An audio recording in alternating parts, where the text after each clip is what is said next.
AI is a tool, but it's also a battleground for trust, for authenticity, for human voice and creativity. And the danger isn't that AI replaces art, it's that it floods the world with so much content that nothing feels worth our attention anymore.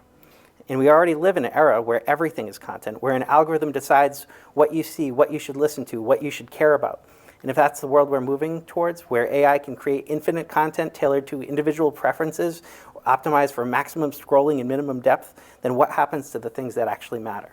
What happens to the album that takes years to make? What happens to the film that doesn't fit into an algorithmic trend? What happens to the weird, imperfect, deeply human piece of art that doesn't check the right boxes but changes someone's life?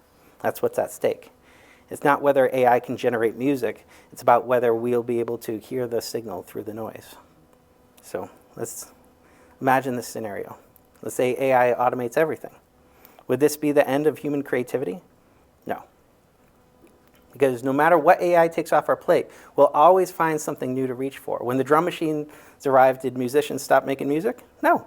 They made new kinds of music. We got, Aphex Twin and Timbaland and, Trent Reznor and a zillion other, Devo.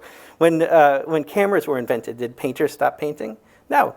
They redefined what painting is. Duchamp, Harold Gard, all these good guys, making amazing, men and women making amazing art. When computers took over calculations, did mathematicians stop thinking? Of course not. They started asking bigger, more complex questions.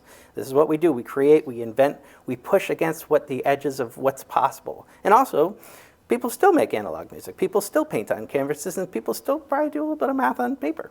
Those things aren't